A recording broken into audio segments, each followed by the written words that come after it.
Aujourd'hui, on va parler de la gestion des émotions. On peut imaginer, alors, de manière naturelle, on vit tous un Himalaya des émotions, à titre personnel, nous-mêmes personnellement. Il y a des jours où on se lève de bonne humeur, et il y a des jours où on se lève de mauvaise humeur. Il y a des jours où on est motivé, on est capable, on se sent capable de construire une montagne. Voilà, on se sent capable de dépasser nos limites sans aucune limite. Et puis il y a des jours où vraiment on a le moral dans les chaussettes et on n'arrive pas à faire la moindre petite action. On le vit tous naturellement. Alors on a des cycles très courts, hein, du jour au lendemain, puis on a des cycles mensuels, hein, et des saisons où on est plus motivé que d'autres, et puis il y a des cycles beaucoup plus longs, des fois de plusieurs années ou de périodes de vie. Ce qu'il veut dire aussi que c'est le cas pour toutes les personnes que l'on va rencontrer, avec qui on va avoir des interactions. C'est là qu'on va retrouver une des clés essentielles dans le marketing de réseau, mais vous allez voir au fil du temps et de toutes les vidéos que je vais vous proposer, il y a un lien qui est intime entre le marketing de réseau, le marketing relationnel, et la vie de tous les jours finalement, puisque finalement notre vie est une vie relationnelle, une vie d'échange. Le marketing de réseau intensifie, augmente, accélère, mais en réalité c'est ce que l'on vit au quotidien. Dans notre vie quotidienne avec nos amis, nos conjoints, nos enfants, ce que je vais vous proposer c'est de ne plus être un thermomètre, c'est-à-dire de juste en fonction de la température extérieure, en fonction de la variation dans laquelle vous êtes, de vous adapter, c'est-à-dire que quand vous êtes motivé, vous agissez, et puis quand vous n'êtes pas motivé, eh bien, vous n'agissez pas. Ça, si notre cycle d'action suit notre cycle naturel des émotions, eh bien en fait, rien ne se construira, parce que tout ce qui va être construit dans le pic de la motivation sera détruit dans le pic de la motivation. Il n'y aura pas de stabilité. Pour les gens qui sont autour de nous, les gens ont besoin de sentir qu'on est un thermostat et pas un thermomètre. On décide nous-mêmes de notre humeur, on décide nous-mêmes de la température extérieure dans laquelle on est, du contexte, de l'environnement. Et à partir du moment où on décide quelle est notre température, par le thermostat, on va pouvoir limiter en fait les hauts et les bas dans les deux sens. On ne va pas être forcément très enthousiaste quand quelque chose de bien arrive et on ne va pas être en dessous quand quelque chose qui nous arrive ne nous convient pas ou n'est pas une bonne nouvelle. L'idée c'est d'arriver à être relativement stable à une température constante. Imaginez le thermostat, on est stable et ce qui veut dire que les personnes qui sont autour de nous vont nous considérer comme une référence, un soutien solide, un support sur lequel on peut compter. Notre stabilité va être rassurante. C'est vraiment une des clés en marketing de réseau, devenir un thermostat et ne plus être un thermomètre. Donc c'est d'abord gérer soi-même ses propres flux émotionnels auxquels on est de toute façon naturellement exposé.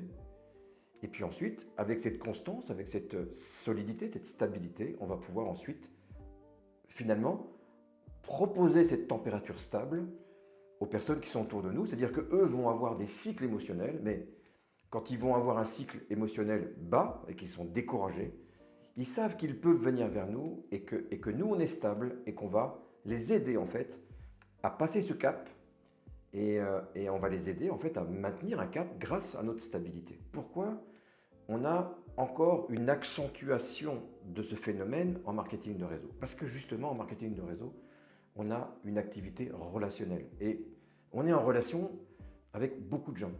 Beaucoup plus peut-être que dans la vie normale avec laquelle on a quelques dizaines de personnes, mais en marketing de réseau, on peut être en relation avec beaucoup plus de monde. Et donc on est exposé à tous ces cycles émotionnels d'humeur des uns et des autres. Et puis il n'y a pas que ça, on a aussi la complexité de l'être humain au-delà de ces cycles. Il peut changer d'avis, hein. Il peut très bien, vous pouvez très bien prendre un rendez-vous. Vous pouvez par exemple vous rendre disponible pour un rendez-vous qu'on vous a demandé et puis la personne a changé d'avis, il n'est plus là. Ça peut mettre un coup au moral. On a aussi parfois des personnes qui nous font des promesses et qui ne les tiennent pas, donc on est déçu.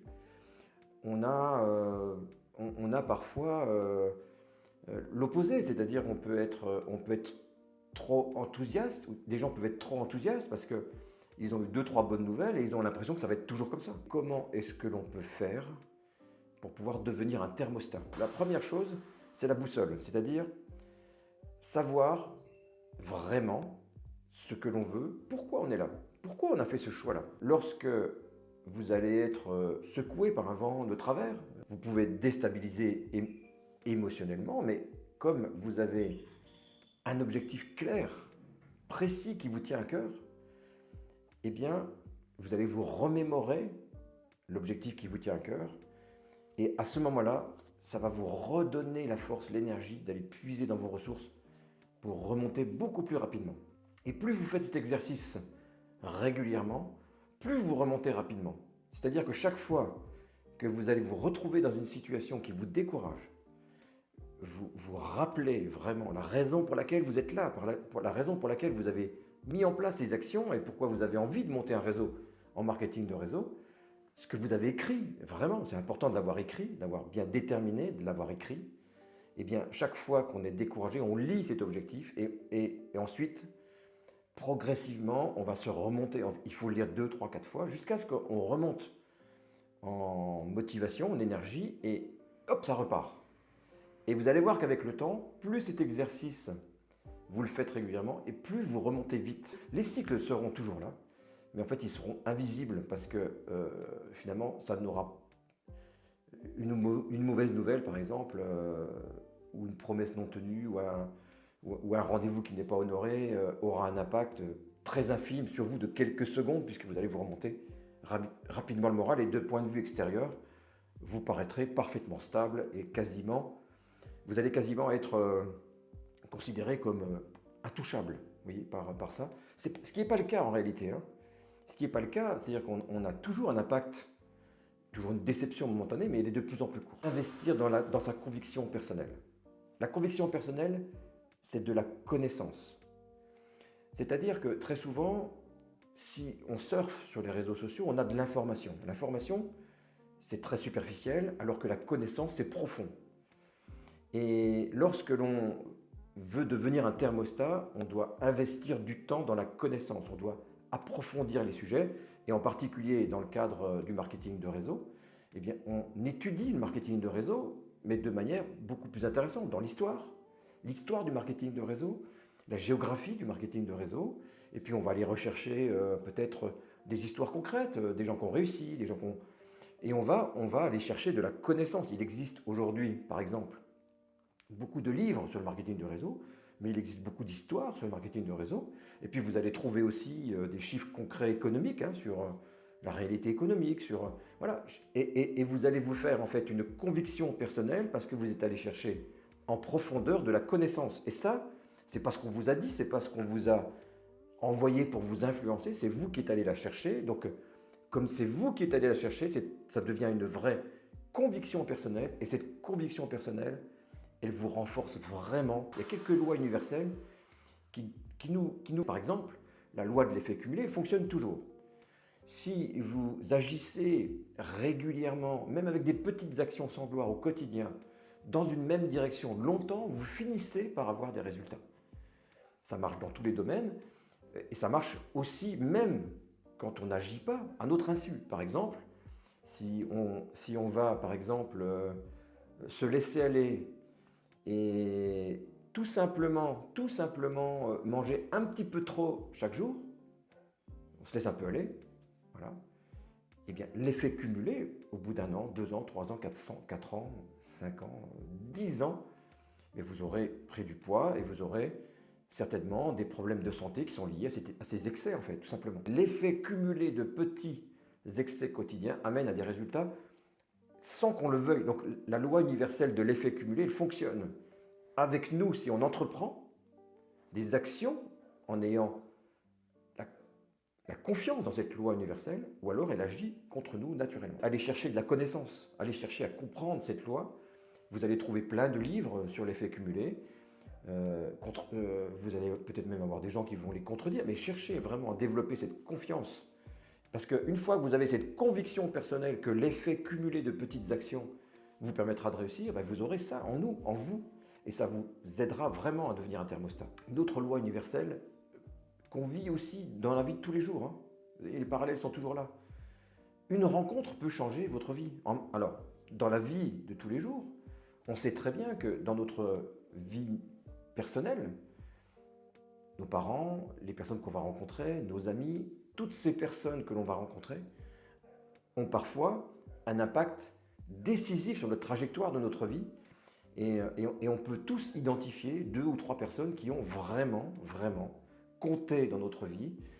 Et parfois même, on peut avoir rencontré des personnes qui ont changé notre vie. Une rencontre, une seule rencontre peut changer notre vie.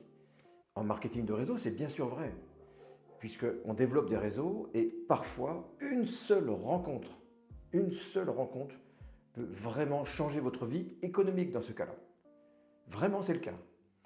Et par contre, cette rencontre, elle peut arriver au bout de 3 mois, elle peut arriver au bout de 10 ans, quoi. On ne sait pas, on ne sait pas. Ou alors, ce que l'on sait simplement, c'est que si on augmente le nombre de personnes qu'on va rencontrer, si on agit beaucoup plus, si on va beaucoup plus au contact des gens, si on rencontre beaucoup plus de monde, on a beaucoup plus de chances de rencontrer une bonne personne. Et puis, on en reparlera, c'est important aussi à ce moment-là, aussi d'être la bonne personne pour la personne qu'on rencontre. Ce sera un autre sujet. On a vraiment dans nos mains la possibilité de devenir un thermostat et ne plus être un thermomètre.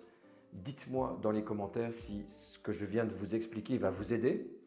Et puis encore, comme d'habitude, hein, si vous avez besoin que j'approfondisse un sujet, si vous voulez que je rentre dans une direction en détail, si vous avez des questions à me poser, allez-y, posez-les. Pendant toute la période où je fais une vidéo par semaine, on va essayer ensemble d'aller dans tous les recoins de ce qui pourrait vous aider à développer votre réseau en marketing de réseau chez Chris Lord, bien sûr, puisque c'est ça dont on parle ici. Je vous souhaite une très très bonne journée. Je vous dis à la semaine prochaine.